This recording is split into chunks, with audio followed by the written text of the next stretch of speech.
In the dense forests of upstate New York, 143 unmarked graves were discovered in 1862 beneath the floorboards of an abandoned church. The local authorities documented that each skeleton showed signs of systematic torture, fractured limbs that had healed before death, evidence of repeated near drowning, and strange markings carved into their bones. For over 160 years, federal records about the Church of the Pure Spirit remained sealed, accessible only to those with special clearance. I've obtained documents never before revealed to the public that detail how 3 brothers known as Elder Ezra, Deacon Silas, and Prophet Caleb Ravencraftoft convinced hundreds of devoted followers that suffering was the only path to salvation, and how their dark rituals of purification led to what may be the most disturbing religious cult in American history. The small settlement of Ravenwood in upstate New York was unremarkable in most ways. During the early 19th century, nestled between rolling hills and dense forests approximately 40 miles north of Albany, it consisted of perhaps 300 souls who made their living through farming, timber, and trade with neighboring communities. The town had been founded in 1803 by settlers moving north from the Hudson Valley, seeking fertile land and new opportunities. Like much of upstate New York during this period, Ravenwood found itself at the epicenter of what historians would later call the Second Great Awakening, a period of intense religious revival that swept across America in the early 1800s. The region became known as the Burned-Over District due to the fervor of religious movements that seemed to ignite and spread like wildfire across its communities. It was a time when new denominations were born, old faiths were questioned, and charismatic preachers could draw crowds numbering in the thousands to outdoor revival meetings. Into this spiritual tumult arrived the Ravencraftoft brothers in the summer of 1825. Elder Ezra, the eldest at 42, had the commanding presence of a man accustomed to being obeyed. His deep-set eyes, nearly black in certain light, seemed to peer into one's very soul when he spoke of divine matters. Deacon Silas, 39, was more scholarly in appearance, with wire-rimmed spectacles and slender fingers, perpetually stained with ink from his continuous writing of religious texts. Prophet Caleb, the youngest at 35, possessed an unsettling quality that many found both attractive and disturbing. He spoke in whispers that somehow carried across crowded rooms, and his pale blue eyes would often roll back during what he claimed were divine visions. The brothers arrived with substantial means, purchasing a large tract of land on the outskirts of town, where they immediately began construction of what they called the Church of the Pure Spirit. Unlike the simple white-clapboard meeting houses common throughout New England and New York, their church was built of dark stone, quarried from the nearby hills. Its architecture was unusual, a central octagonal sanctuary surrounded by 8 smaller chambers, with a steeple rising to a height that seemed excessive for such a remote location. Most striking was the absence of windows in the main sanctuary, with light provided only by carefully positioned lanterns during services. "We have been called by the Spirit to this place," Elder Ezra announced at their first gathering, which curiosity had made well attended, despite initial skepticism from locals. "In an age of false prophets and lukewarm faith, we bring the true message of purification through tribulation. The Spirit has revealed to us that this community shall be the cradle of a new understanding." The brothers had timed their arrival perfectly. The religious landscape of 1825 America was fractured and uncertain. Traditional denominations like the Episcopalians and Presbyterians were losing ground to more emotional and demonstrative faiths. Methodists were gaining converts through circuit riders who brought fiery sermons to the frontier. Baptists were expanding rapidly with their emphasis on individual conversion experiences, and new American-born faiths were emerging. The Mormons would begin their journey just 1 year later, and less than 100 miles away, when Joseph Smith published the Book of Mormon in 1830. In this environment of spiritual searching, the Ravencraftoft's message found fertile ground. Their doctrine was deceptively simple at first. True salvation could only be achieved through suffering that burned away sin and impurity. They cited biblical passages about refinement through fire and Christ's suffering on the cross. But what distinguished their teaching was the literal interpretation. Physical suffering was not just metaphorical but necessary for spiritual cleansing. The flesh is the vessel of sin, Deacon Silas would explain during early sermons, his voice measured and reasonable.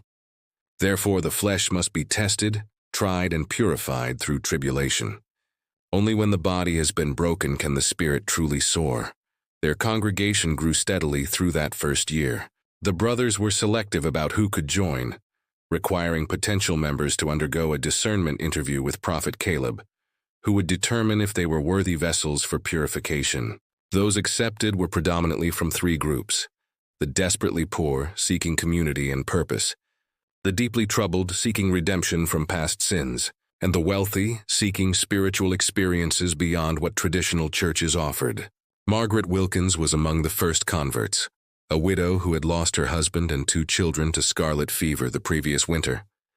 She had been contemplating ending her life when she encountered Elder Ezra in town. "He looked at me as though he could see my thoughts," she wrote in a journal later discovered by federal investigators. "He told me my suffering had meaning, that it was preparing me for a greater purpose. For the first time since burying my family, I felt something other than despair." By 1827, the Church of the Pure Spirit had grown to nearly 100 members. Some lived in simple dwellings constructed around the church, while others maintained homes in Ravenwood, but spent most of their time at the church compound. The Ravencraftofts encouraged members to donate their property and savings to the church, explaining that worldly attachments prevent spiritual elevation. The most devoted followers were invited to become vessels of the Spirit, a special status that required them to undergo more intensive purification rituals. These early ceremonies were relatively mild compared to what would come later: extended fasting, night-long prayer vigils, and rituals involving ice-cold water that symbolized the drowning of the sinful self. What few outsiders realized was how methodically the Ravencraftofts were escalating the intensity of these practices. Like the proverbial frog in slowly heating water, their followers were being conditioned to accept increasingly extreme forms of purification without recognizing the dangerous path they were traveling. By 1829, when construction began on an extensive network of chambers beneath the church, the Ravencraftofts had established complete control over their followers' lives, thoughts, and bodies. The stage was set for darkness to descend upon the Church of the Pure Spirit. As Prophet Caleb reportedly told his brothers in a private meeting documented years later, "The sheep have been gathered. Now begins the true work of the shepherd." The people of Ravenwood would soon discover that the Ravencraftoft brothers' definition of shepherd had little to do with protection and everything to do with sacrifice. The transformation of the Church of the Pure Spirit from an unusual but seemingly benign religious community to something far more sinister can be traced to a specific date: December 21st, 1829, the winter solstice, the longest night of the year. What occurred that night would later be referred to in secret church documents as the First Ascension and would establish the pattern for the horrors that followed. The day began with an announcement from Elder Ezra that Prophet Caleb had received a profound vision during the night.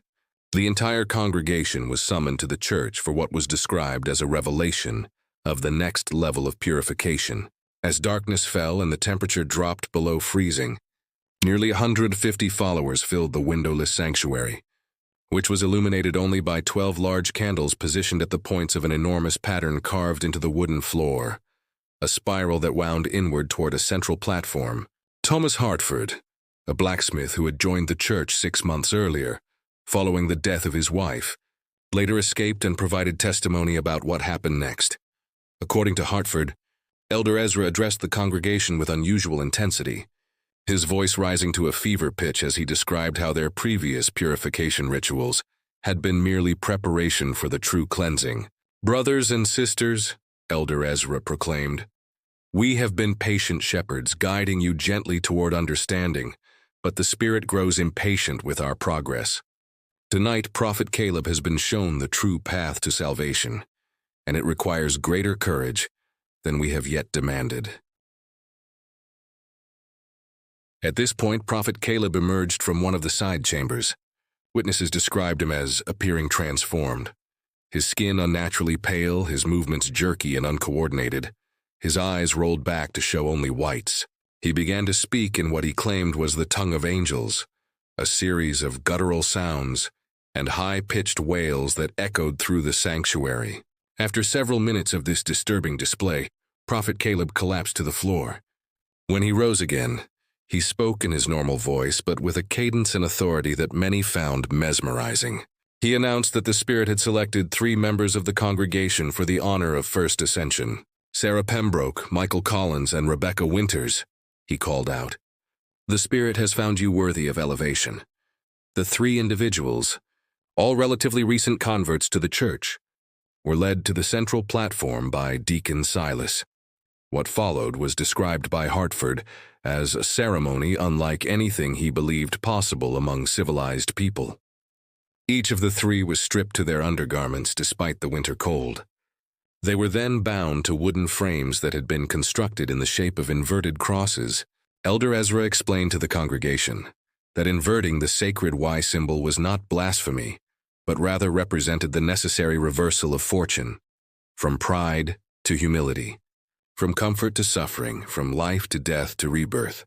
For the next several hours, the Ravencraftoft brothers subjected the 3 chosen ones to a series of torments they called the 7 trials of purification. First came the trial of air, in which wet cloths were placed over their faces, while water was slowly poured over them, creating the sensation of drowning.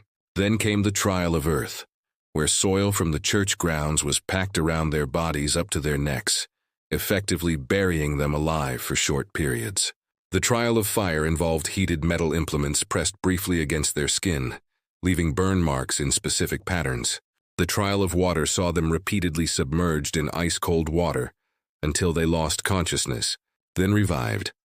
Hartford's testimony becomes fragmented when describing the final 3 trials, as he admitted to having vomited and nearly fainted during the proceedings. What is clear from multiple accounts is that throughout these tortures, the 3 victims were encouraged to embrace their suffering as a divine blessing. Whenever they screamed in pain, the congregation was instructed to chant, "Through suffering comes purity. Through purity comes elevation."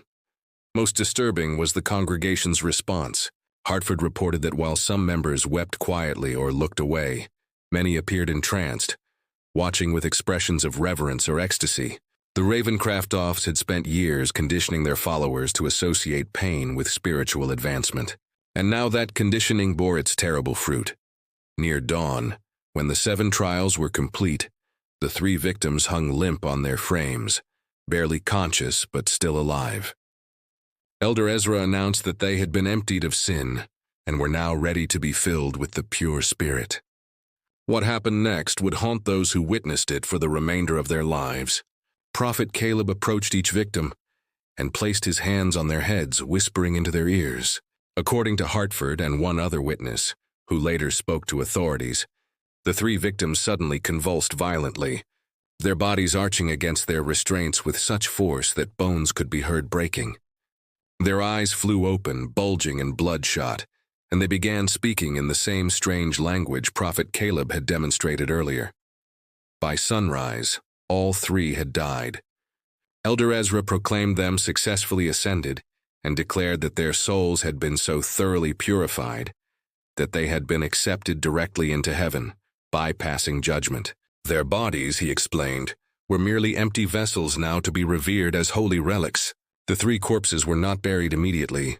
Instead, they were placed in one of the newly constructed chambers beneath the church, laid out on stone slabs, where congregation members could view them and pray for similar elevation. According to church records later seized by authorities, these were the first of what would eventually become hundreds of bodies stored in the catacombs, beneath the Church of the Pure Spirit. The morning after the First Ascension, several congregation members quietly packed their belongings and fled Ravenwood. Thomas Hartford was among them, though he would not speak of what he had witnessed for many years, believing no one would believe such horrors possible in Christian America. Those who remained became even more devoted to the Ravencraftofts and their twisted doctrine. The brothers had crossed a threshold into murder, disguised as religious ceremony, and found that their control over their followers was not diminished, but strengthened. Within the Church of the Pure Spirit, Death had become sacrament. As Prophet Caleb reportedly told his brothers after the ceremony, in a conversation later recounted by a church elder who eventually turned state's evidence, "Now we have shown them the true face of God, and they did not turn away. There is nothing they will not accept from us now." He was right. The first ascension marked only the beginning of the atrocities at the Church of the Pure Spirit. What followed would be 3 decades of escalating horror, hidden behind the respectable facade of religious devotion. In the years following the first ascension, the Church of the Pure Spirit underwent a transformation that went largely unnoticed by the outside world. From 1830 to 1845, the Ravencraftoft brothers refined their methods and expanded their influence, developing both their theological justifications and their practical techniques for what they termed elevations, but what were in reality ritualized killings. The brothers were careful to maintain a veneer of respectability. The public face of their church emphasized charity, community, and spiritual renewal, themes that resonated perfectly with the ongoing religious revival sweeping through the burned-over district. Outwardly, they participated in the broader religious community, occasionally hosting gatherings where other preachers were invited to speak, and making donations to causes such as temperance societies and orphanages. Behind this facade, however, the true nature of their operations grew increasingly complex and disturbing. The underground chambers, initially constructed as simple cellars, were expanded into an elaborate network of tunnels and rooms that extended far beyond the church's footprint. Local workers hired for the initial construction were replaced by devoted church members who could be trusted with secrets, and eventually the excavation was performed exclusively by vessels of the Spirit, followers who had proven their absolute loyalty. By 1835, the catacombs, as they came to be known among the inner circle, contained at least 7 large chambers and dozens of smaller alcoves. Each served a specific function in the Ravencraftoft's twisted theology. The chamber of preparation, where candidates for elevation were kept in isolation for days before their ordeal. The chamber of trials, where the 7 purification tortures were administered. The chamber of ascension, where the final fatal rituals took place. And most disturbing of all, the chamber of saints, where the bodies of the ascended were preserved. This preservation of corpses became a central element of the cult's practices. Unlike most religious groups that reverently bury their dead, the Ravencraftofts kept the bodies of their victims in various states of preservation. Some were partially mummified using techniques Diconolus had allegedly learned from medical texts. Others were reduced to clean skeletons through methods that investigators would later struggle to reconstruct. These remains were arranged in elaborate tableaux throughout the Chamber of Saints, posed in positions of prayer or ecstasy, sometimes articulated with wire to maintain their posture. Elizabeth Carver, who joined the church in 1832 and eventually escaped in 1844, provided some of the most detailed accounts of these chambers. "The smell was the first thing that struck you," she recounted to federal investigators. "Not the stench of decay, as one might expect, but the overwhelming odor of chemicals, turpentine, alcohol, and something sweeter she couldn't identify." The brothers claimed it was the perfume of sanctity, but she later learned it was substances used in embalming. Carver described how new members were gradually introduced to the existence of these chambers, first hearing about them as symbolic spaces, then being permitted limited access to the less disturbing areas, and finally, for those deemed most loyal, being allowed to witness or even participate in the rituals conducted within them. "It was a careful seduction," she explained. "By the time you saw the Chamber of Saints with its dozens of corpses arranged like some grotesque congregation, you had been so thoroughly indoctrinated that it seemed beautiful rather than horrifying." She remembered weeping with what she thought was religious ecstasy the first time she was permitted entry. Now those tears shame her beyond words. The frequency of elevations increased gradually over the years. In 1830, according to church records later seized as evidence, there were only 2 such ceremonies resulting in 5 deaths. By 1835, the number had risen to quarterly events, each claiming 2 to 4 lives.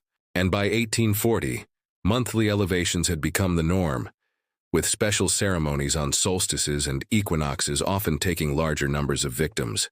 The Ravencraftofts became selective in choosing candidates for elevation. Initially, they favored those without close family connections, widows, orphans, and drifters who would not be missed.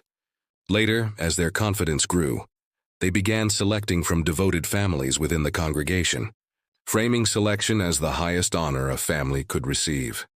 To give a child to the Spirit was considered the ultimate expression of faith, Carver recalled. Parents would compete for this blessing, offering their sons and daughters with a fervor that seems unimaginable to me now. While the brothers maintained their distinct roles, Elder Ezra as the authoritative voice, Deacon Silas as the scholarly theologian, and Prophet Caleb as the mystical conduit to the divine, their private dynamic shifted over time. According to accounts from former Inner Circle members, Caleb's influence grew as his visions directed ever more aspects of church life. By 1840, it was Caleb who selected all candidates for elevation and determined the specific rituals to be used in each case. His mental state appears to have deteriorated significantly during this period. Journal entries attributed to him, recovered from a hidden compartment in his private quarters, reveal increasingly incoherent writings interspersed with detailed anatomical drawings. One entry from 1842 reads, "The Spirit has revealed that souls reside not merely in the heart or mind as commonly thought, but are distributed throughout the body in specific nodes. Each elevation allows me to map these sacred points more precisely. Soon I shall have the complete divine anatomy." As the church's membership grew to nearly 300 by 1845, the Ravencraftofts faced the practical challenge of disposing of evidence from their increasing number of elevations. This led to one of their most macabre innovations, the selling of human remains to medical schools. In the mid-19th century, medical colleges struggled to obtain cadavers for anatomical study.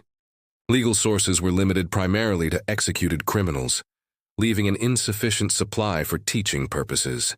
This created a black market for bodies, with resurrection men illegally exhuming the recently buried or claiming unclaimed bodies from poorhouses.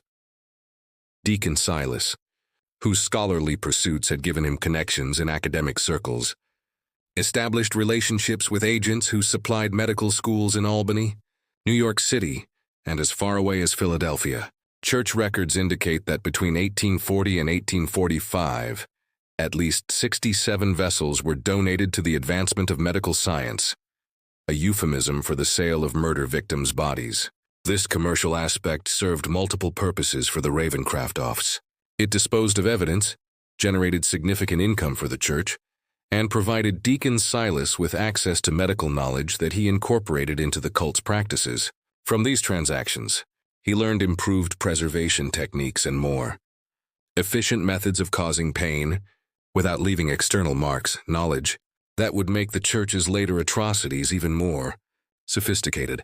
By 1845, the Church of the Pure Spirit had evolved from a fringe religious group into something unprecedented, a self-sustaining system of indoctrination, ritual murder, and profit disguised as spiritual advancement.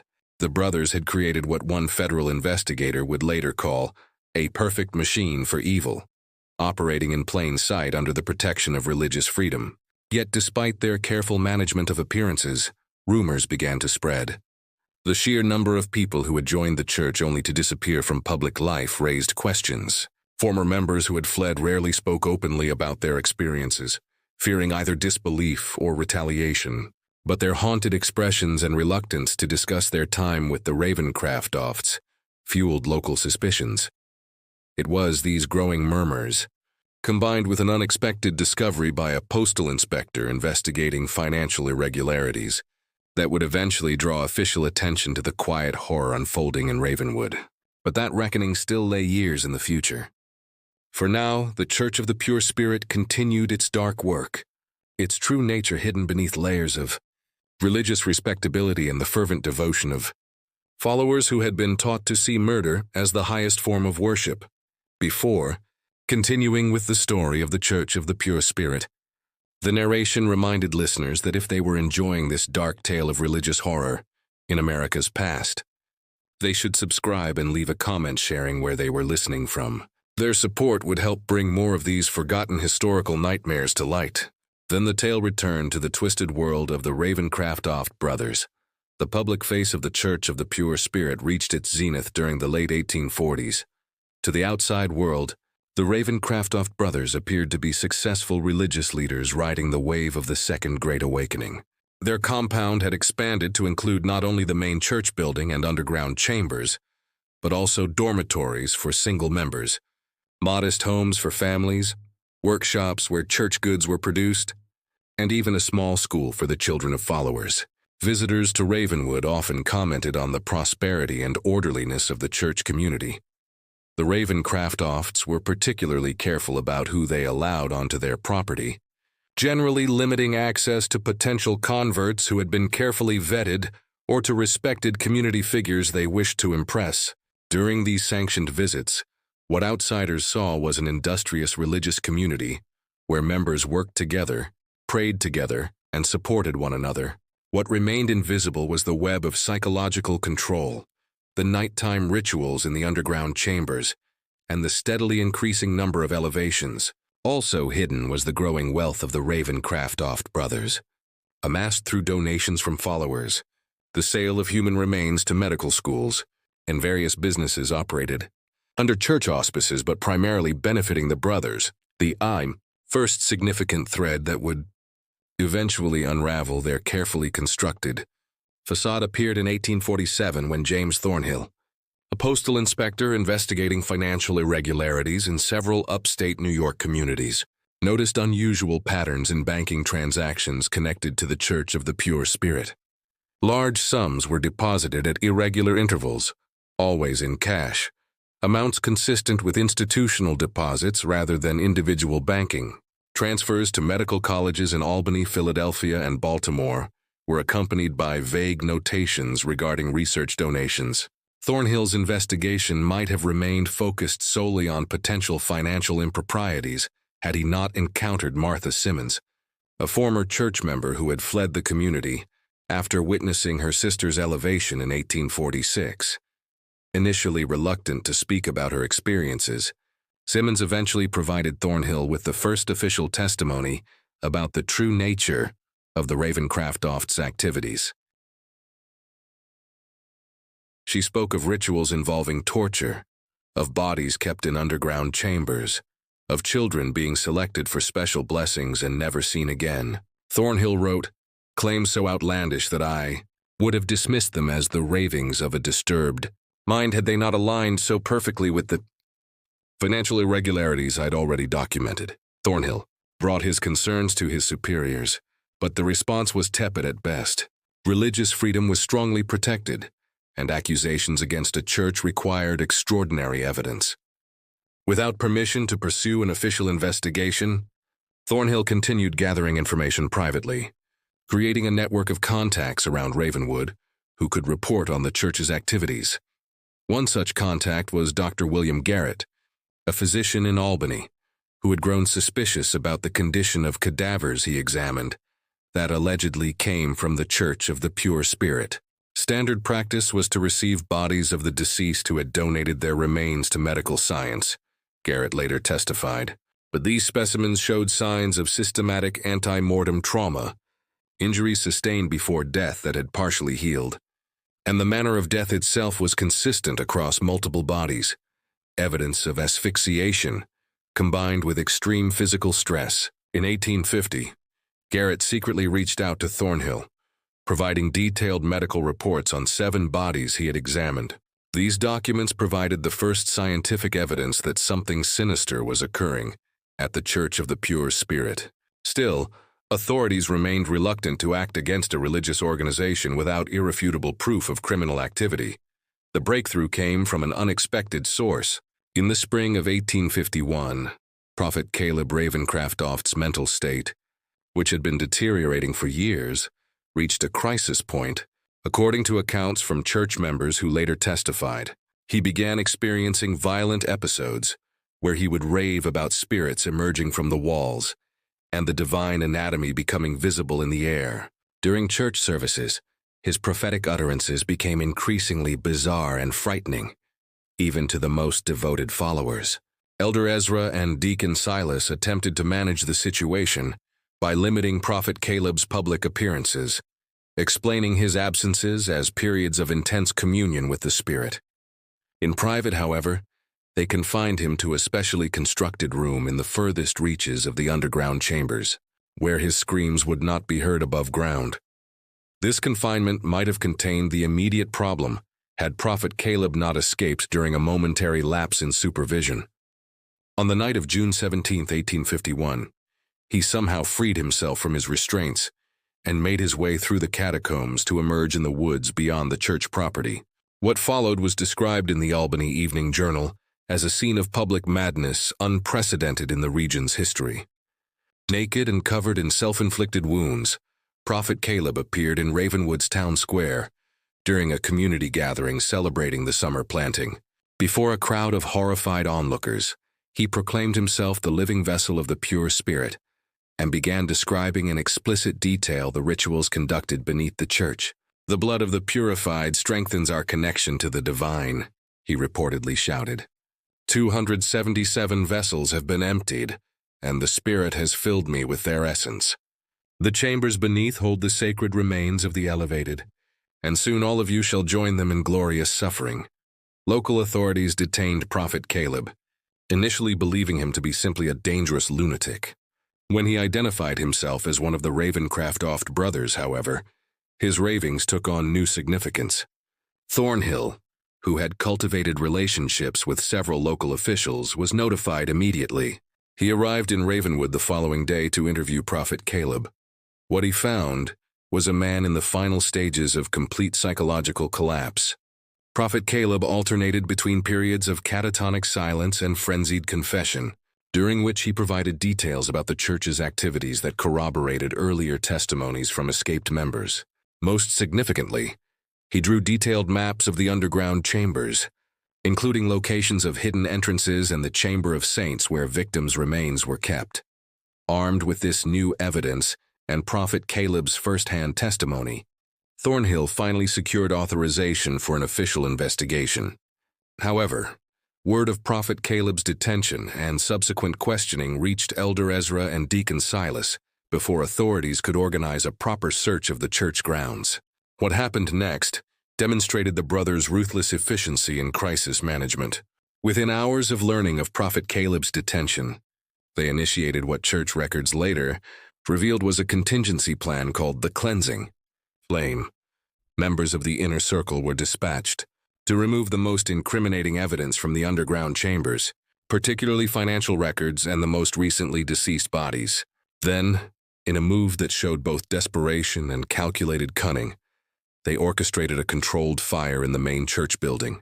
The fire was carefully set to destroy specific areas while leaving others intact, creating the appearance of a tragic accident rather than deliberate destruction of evidence.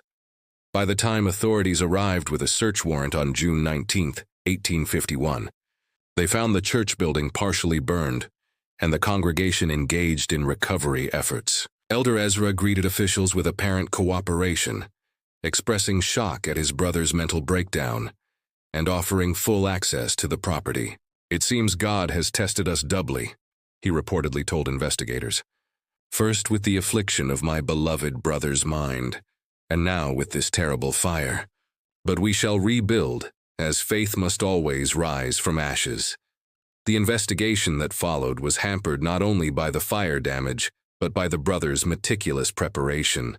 The entrance to the main tunnel system had been collapsed in the fire, making access difficult. When excavation finally revealed the underground chambers, investigators found them partially flooded, a result of deliberately diverted water from a nearby stream. Many rooms had been emptied of their contents, with evidence of hasty removal.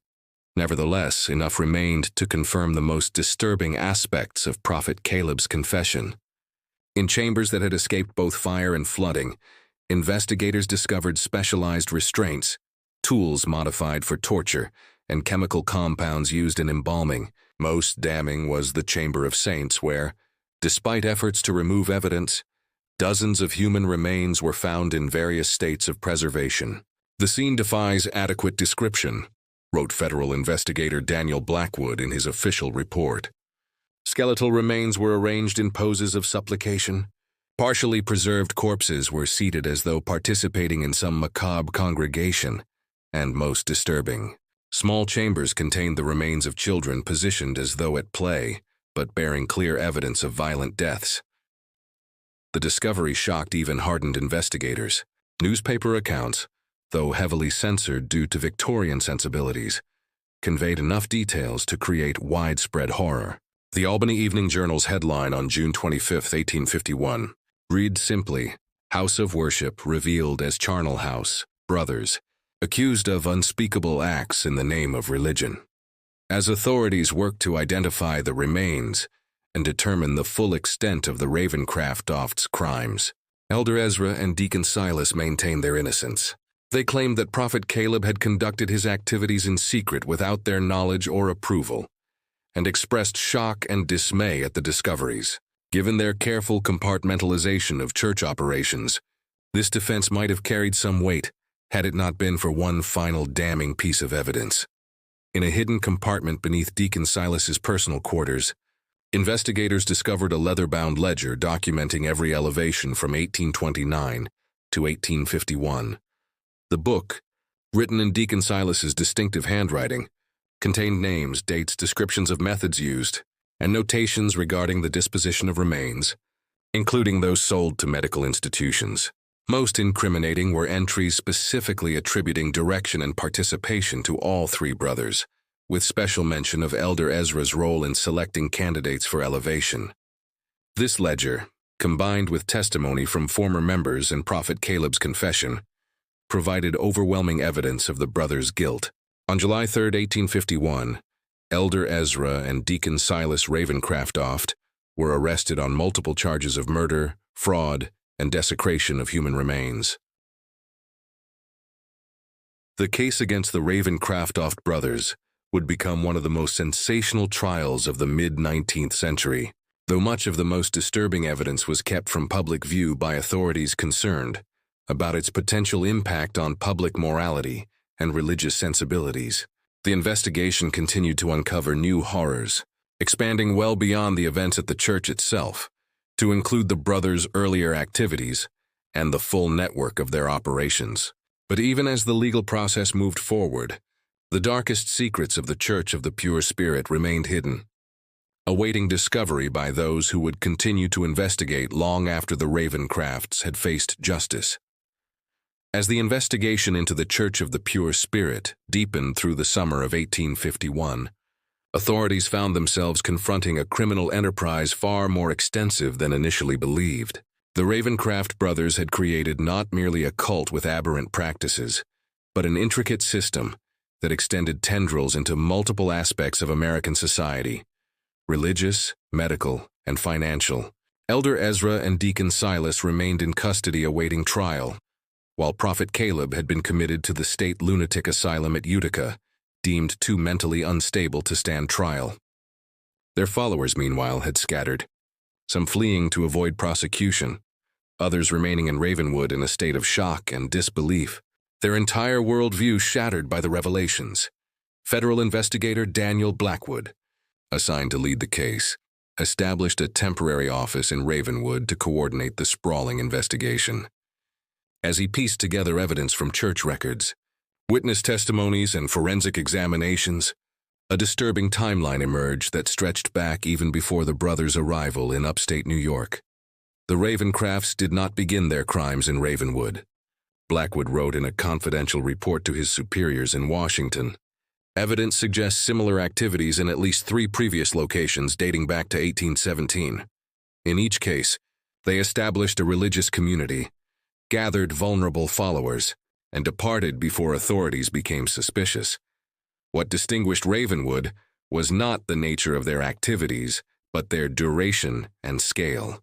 Records recovered from a hidden vault beneath Deacon Silas's quarters revealed that the brothers had operated under different names in Connecticut, Pennsylvania, and Ohio before settling in New York. In each location, they had refined their methods, learning from mistakes, and developing the theological framework that would eventually become the doctrine of the Church of the Pure Spirit. Most disturbing was evidence suggesting the brothers had not acted entirely alone. Correspondence between Deacon Silas and individuals at several medical colleges indicated knowledge, if not explicit awareness, of the illicit source of the specimens being provided. One letter from a prominent Philadelphia anatomist dated 1844 praised the exceptional quality and unique preparation of bodies received from the church, noting that the subjects show evidence of systematic anatomical study prior to death, as though the bodies were prepared for our work while still living. This revelation opened a new and horrifying dimension to the case. The Ravencrafts had not merely been killing their followers in the name of religious purification. They had been conducting systematic experiments on living subjects, documenting their findings, and selling both the bodies and their research to medical institutions. The brothers appear to have been conducting a form of primitive physiological research. Dr. Samuel Prescott of the Albany Medical College stated in his expert testimony to investigators, "The patterns of injury, the methods of preserving tissue, and the detailed anatomical notes suggest an attempt to study human responses to various stimuli, particularly pain, and its effects on the body's systems." In August 1851, the investigation took an unexpected turn when a respected physician from Boston came forward with information that transformed understanding of the case. Dr. Jonathan Crane had been a student at Harvard Medical School in the late 1820s, where he had briefly encountered a visiting lecturer named Simon Ravencraftoft, who presented controversial theories about pain responses and religious ecstasy. "I remember being disturbed by his methods and conclusions," Dr. Crane testified. He described experiments that seemed unethical, even by the standards of that time, and spoke of pain as a gateway to transcendent experience. "I had dismissed him as a medical eccentric, but seeing the newspaper accounts of the Ravencraftoft case, I recognized not only the theories, but the man himself from the published sketches. Simon Ravencraftoft and Silas Ravencraftoft are undoubtedly the same person." This connection suggested that the religious doctrine of the Church of the Pure Spirit had not been merely a means of controlling followers or justifying murder, but rather that the religious framework had been constructed specifically to facilitate systematic human experimentation. The brothers had created a belief system that not only permitted but sanctified the very acts that served their research. As investigators followed this new line of inquiry, they discovered a hidden room beneath Deacon Silas's quarters that contained hundreds of notebooks filled with detailed anatomical drawings, experimental protocols, and observations. The journals documented a grotesque research program spanning decades, with entries becoming increasingly scientific and less religious in their language as time progressed. Subject 157 maintained consciousness for 47 minutes after removal of redacted. Read one particularly disturbing entry from 1848. Heart continued functioning for 12 minutes. Beyond loss of consciousness, vocalization patterns consistent with previous trials. Blood loss measured at approximately 1.7 L. Results support hypothesis regarding sustainability of vital functions under extreme conditions. When this evidence was presented to Elder Ezra during interrogation, his facade of religious devotion finally cracked. According to transcripts of the interview, he laughed for nearly a minute before speaking. "You understand nothing," he reportedly told Blackwood. "The Spirit has many names. Some call it God, others science.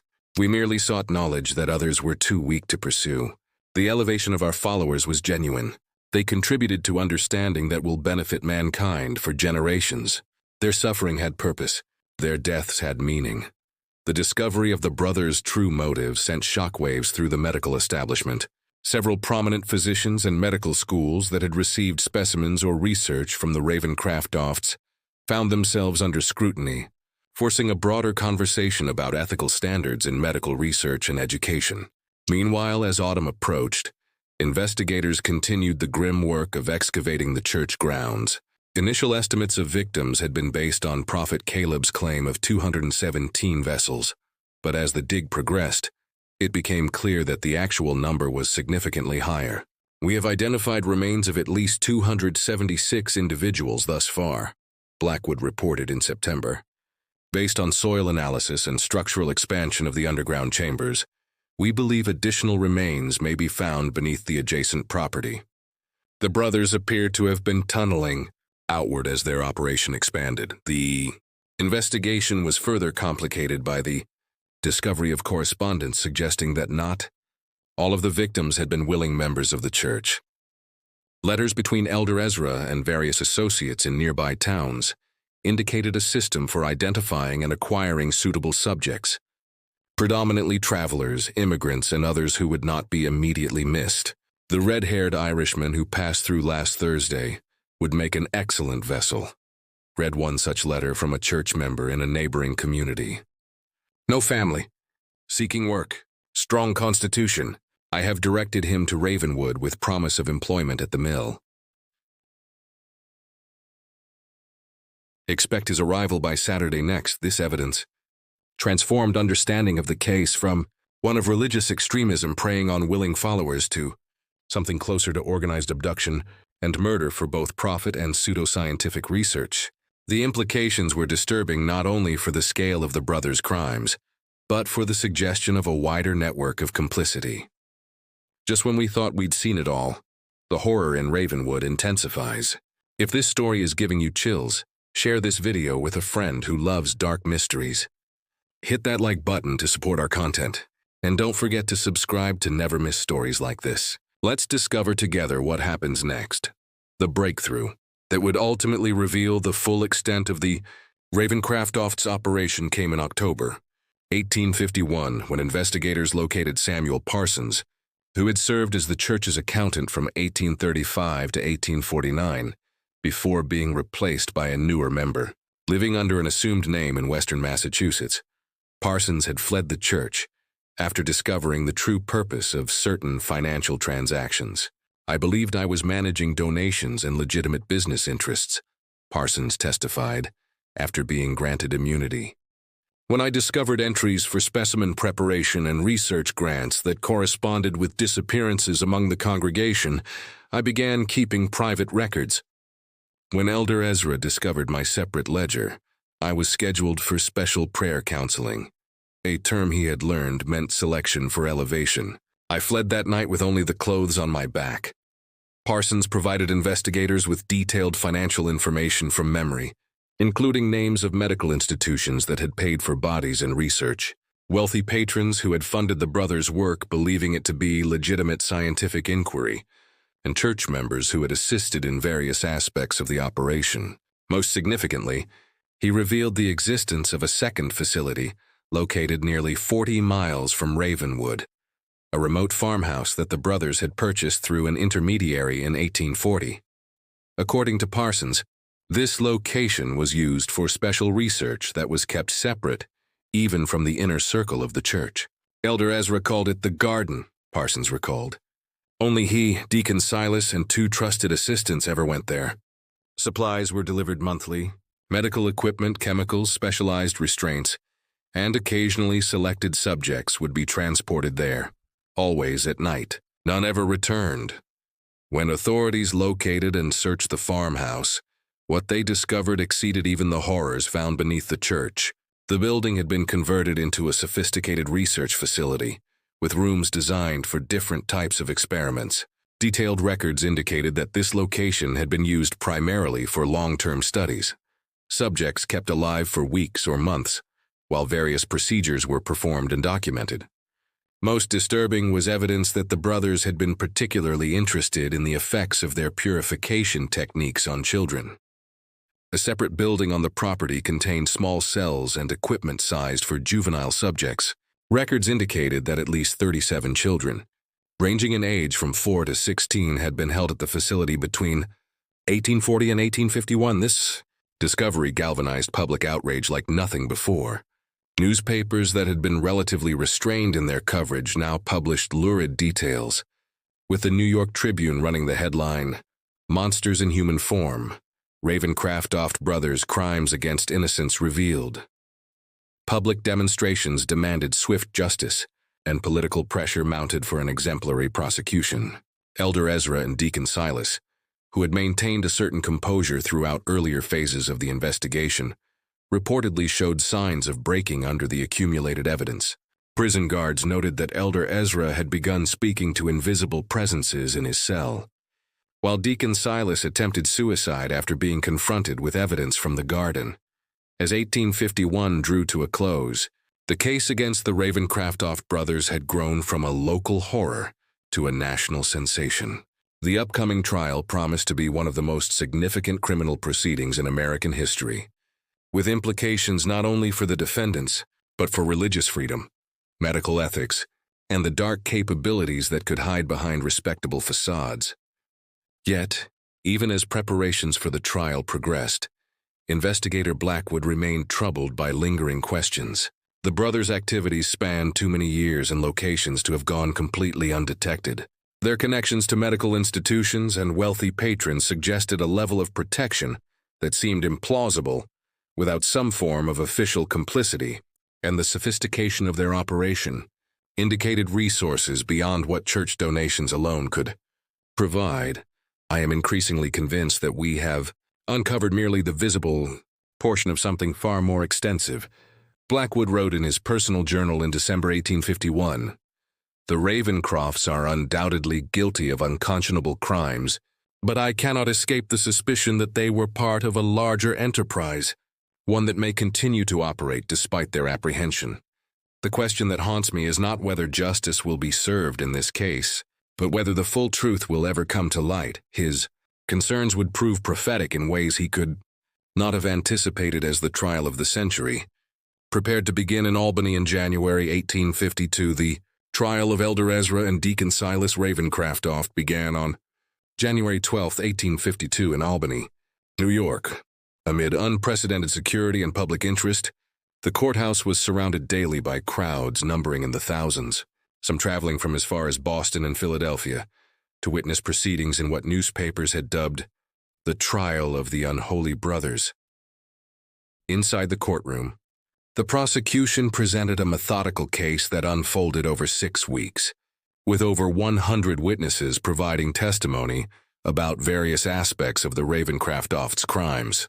Survivors of the church described the psychological manipulation and gradual indoctrination that had led them to accept increasingly extreme purification rituals. Medical experts detailed their examinations of recovered remains, confirming patterns of systematic torture and experimentation. Financial records demonstrated the brothers' profit from selling bodies and research. The most powerful testimony came from families of victims who described their loved ones' gradual transformation under the brothers' influence, ending with their disappearance or reported death under suspicious circumstances. Sarah Wilkinson, whose daughter Emma had joined the church in 1847 at age 16 and ascended 6 months later, spoke of receiving letters in her daughter's handwriting that grew increasingly strange before stopping entirely. The final letter said she had been selected for special blessing and that I should rejoice in her coming elevation, Wilkinson testified. When I traveled to Ravenwood to see her, Elder Ezra told me she had been transported to their retreat for spiritual preparation and would not receive visitors. 3 weeks later, he informed me she had ascended to the pure spirit during a sacred ceremony. I was not permitted to see her body, which he claimed had been sanctified, and could not leave church grounds.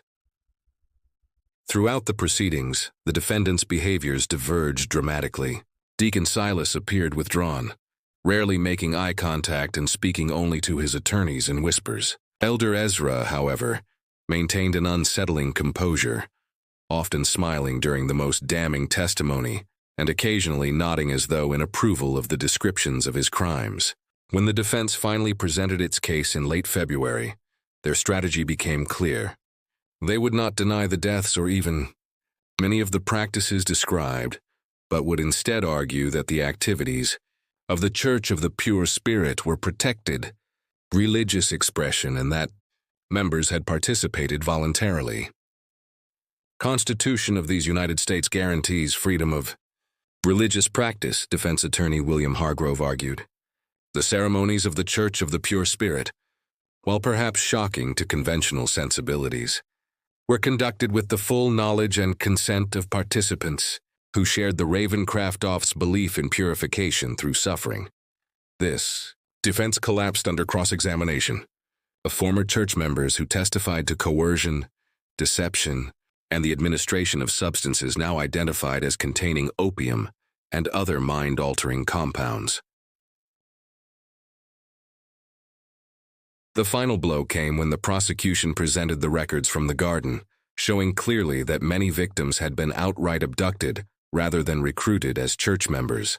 On March 2, 1852, with the trial moving toward its inevitable conclusion, Elder Ezra made a request that would transform the proceedings. He asked to testify in his own defense against the strong advice of his attorneys. The judge, after considerable deliberation, allowed it. What followed was perhaps the most chilling courtroom testimony in American judicial history. For nearly 4 hours, Elder Ezra spoke without notes, delivering what amounted to a sermon on his beliefs and practices. He neither denied the charges nor expressed remorse, but instead offered a coherent, if terrifying, philosophy that combined religious mysticism with scientific rationalism in service of what he called the elevation of humanity through systematic understanding of transcendence. Death comes to all, he told the stunned courtroom. We merely gave it purpose. Those who ascended through our ministrations contributed to knowledge that will ultimately benefit all mankind. Their suffering was temporary, their contribution eternal. Most disturbing was his clear intellectual capacity and the systematic way he had constructed a belief system to justify atrocity. He spoke of pain as the purest form of consciousness, of death as merely a transition of energy, and of his victims as willing participants in the greatest scientific and spiritual endeavor of our age. When Prosecutor James Sullivan asked about the children found at the garden, Elder Ezra's response sent audible gasps through the courtroom. The young vessel receives the Spirit most purely. Their observations were most valuable precisely because they were unclouded by preconception. We honored them by allowing their suffering to illuminate paths others fear to tread. At this statement, a man in the gallery, later identified as Harold Winters, whose son had disappeared after attending a church service in 1847, rushed toward the witness stand with a concealed knife. He was restrained by court officers before reaching Elder Ezra, who had not flinched or attempted to move. You see, Elder Ezra remarked calmly after Winters had been removed, even now, the mere suggestion of truth provokes violence from those too limited to comprehend it. This has always been the response to those who push beyond conventional boundaries of knowledge and belief. After Elder Ezra's testimony, Deacon Silas declined to take the stand. His attorney offered only a brief statement, suggesting that his client had been under his brother's influence and requesting mercy on those grounds. The prosecution's closing arguments emphasized the calculated nature of the brothers' crimes, the suffering of their victims, and the betrayal of both religious faith and scientific principle their actions represented. The jury deliberated for less than 3 hours before returning with guilty verdicts on all counts for both defendants. On March 10, 1852, Judge William Blackwood sentenced the Ravencraftoft brothers to death by hanging, declaring their crimes an offense against God, humanity, and the moral foundation upon which civilized society rests. The execution was scheduled for April 15th, but events would take an unexpected turn in the intervening weeks. Prophet Caleb, who had been confined to the asylum at Utica, died under mysterious circumstances on March 20th. Official reports stated he had succumbed to nervous exhaustion, but rumors suggested either suicide or murder by attendants who had learned of his connection to the notorious case. More significantly, on the night of April 7th, a fire broke out in the Albany jail where the Ravencraftoft brothers were being held. By the time the blaze was controlled, 3 inmates and 2 guards had died from smoke inhalation. Initial reports indicated that Deacon Silas was among the dead, his body identified by distinctive rings he wore. Elder Ezra, however, was not found among either the dead or the survivors. The manhunt that followed was the largest in New York State history to that point. Federal authorities joined local law enforcement in searching for the escaped prisoner, with wanted posters distributed throughout the Northeast. Reported sightings came from as far away as Chicago and Montreal, but none led to capture. As weeks passed without success, troubling questions emerged about the circumstances of the jail fire and Deacon Silas's death. The official identification had been made hastily based primarily on personal effects, rather than clear recognition of the badly burned body. Some investigators, including Blackwood, questioned whether either brother had actually died in the fire. The timing and nature of the incident suggests planning and outside assistance, Blackwood wrote in a confidential report. The possibility must be considered that both brothers escaped with one corpse misidentified as Deacon Silas, while another prisoner remains unaccounted for in the confusion. This theory gained credibility when investigators discovered that a substantial sum, nearly $30,000, had been withdrawn from a bank account connected to the church just 2 days before the fire by an individual matching the description of Jacob Thornton, one of the brothers' most devoted followers who had disappeared after their arrest. The most disturbing development came in June 1852, when a physician in Baltimore was found murdered in his home under bizarre circumstances. Dr. Edward Mitchell had been one of the medical professionals implicated in receiving specimens from the Church of the Pure Spirit, though he had cooperated with authorities and avoided prosecution. His body was discovered positioned in a manner identical to the elevated victims from the church, with a note pinned to his chest reading simply, "The Spirit sees all who betray its work." This killing, followed by similar murders of 2 other physicians with connections to the case over the next year, suggested that the brothers or their followers were systematically eliminating those who had assisted the investigation. Each victim was found arranged in the same ritual posture, each with a similar note, creating a wave of fear among those who had been involved in the case. By 1854, the active investigation had been scaled back, with Elder Ezra presumed to have fled the country. Occasional reports of religious groups with practices reminiscent of the Church of the Pure Spirit emerged from places as distant as New Orleans, St. Louis, and San Francisco, but none led to the recapture of the infamous preacher. Blackwood, who had been reassigned to other cases but continued to investigate the Ravencraftofts privately, became convinced that Elder Ezra had not merely escaped, but had reconstituted his operation in some new location, perhaps with the assistance of a network of followers more extensive than initially believed.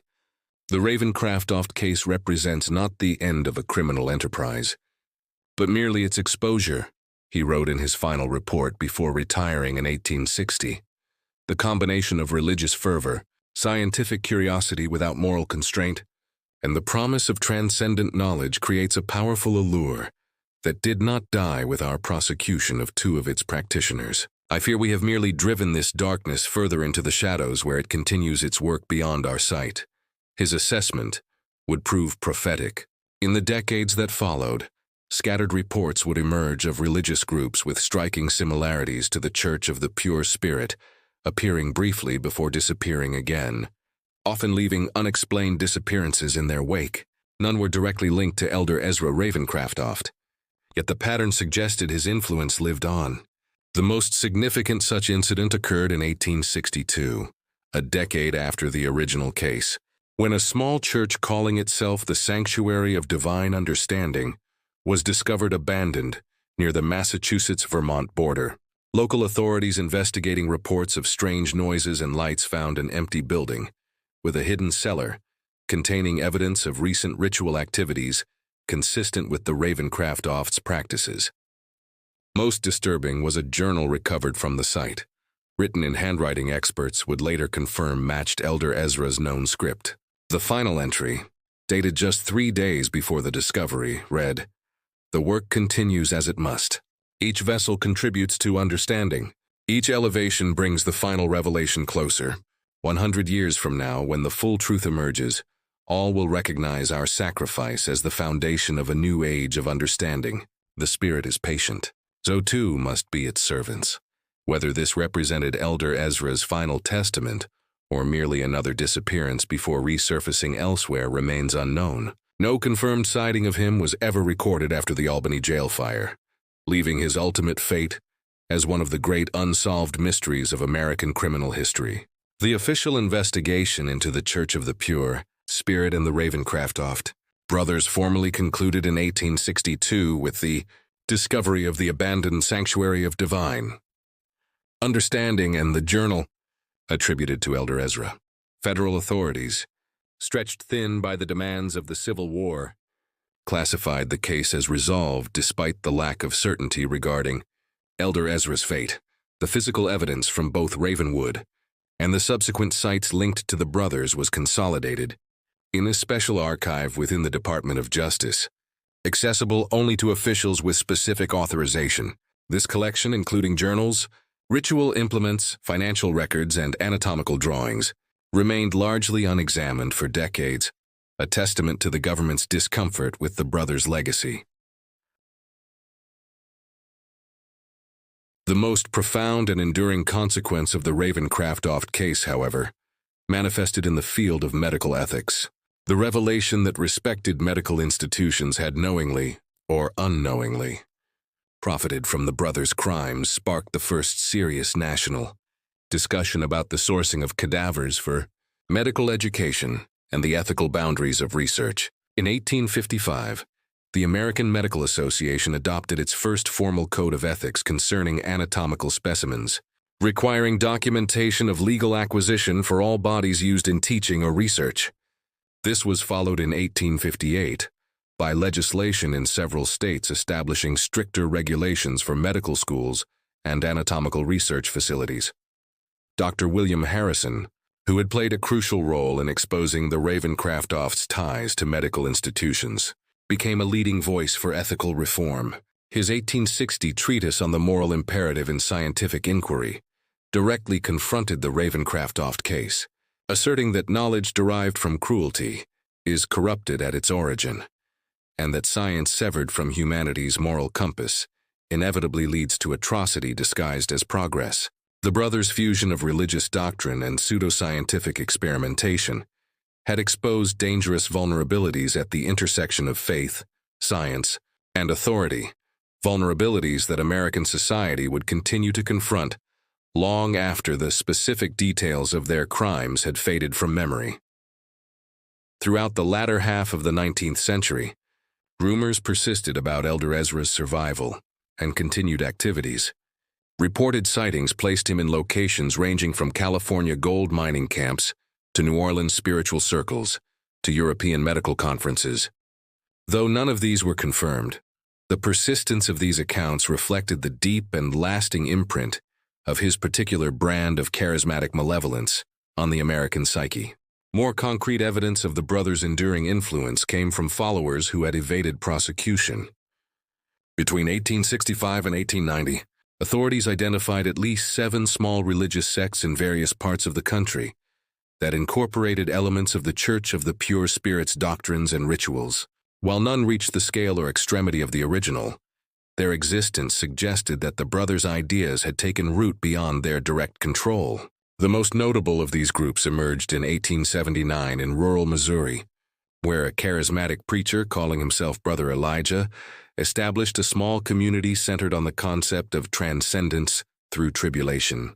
When local authorities investigated alarming reports, they discovered ritual implements and journals directly referencing the Ravencraftoft's teachings.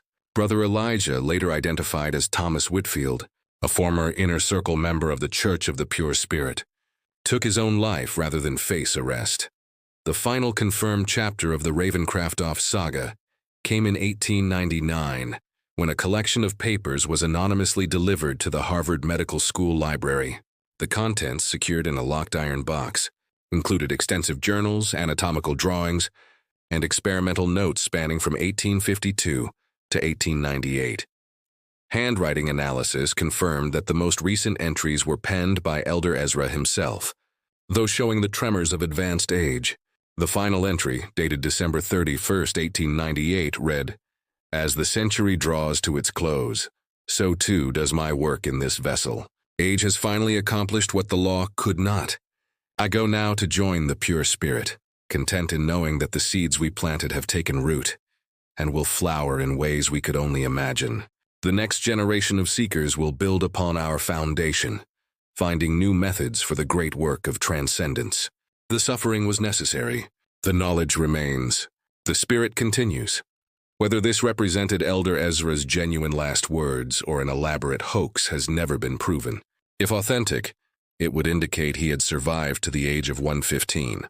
Unlikely, but not impossible.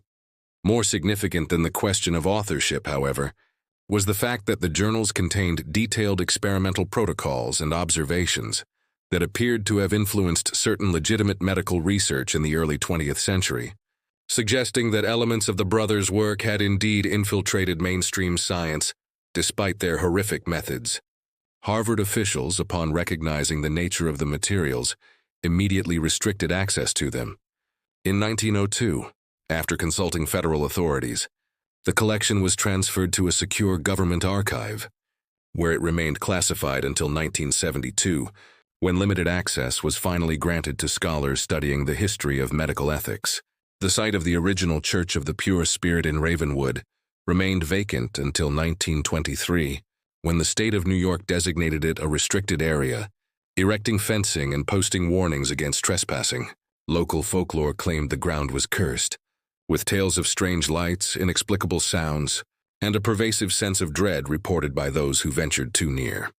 In 1967, a team from the State University of New York conducted the first archaeological survey of the site, utilizing modern techniques to explore previously inaccessible areas. Their discoveries included additional human remains in unexcavated sections of the tunnel system, raising the estimated victim count to over 400, far exceeding the 276 documented in official records.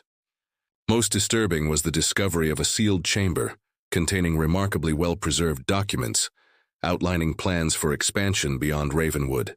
These materials suggested that the Church of the Pure Spirit had been conceived as merely the first node in a network of similar operations across the United States and potentially abroad, a vision that Elder Ezra may have continued pursuing after his escape.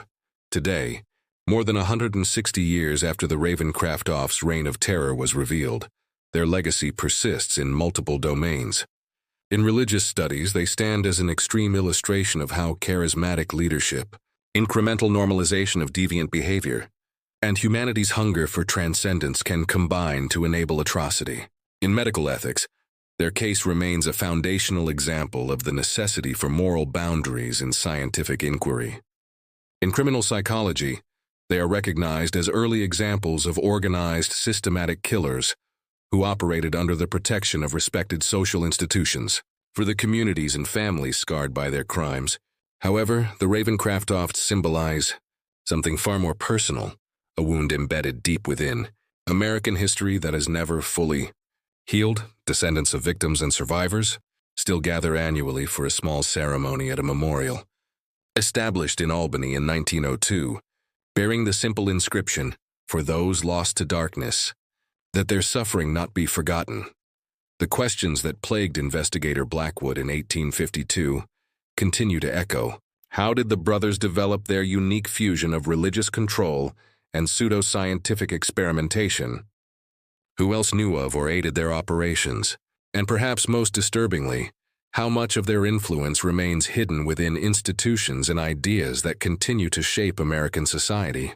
The true horror of the Ravencraftoft case lies not only in the grotesque acts themselves, but in the recognition that their story represents not an aberration, but a shadowed possibility inherent in the human capacity for both reverence and cruelty.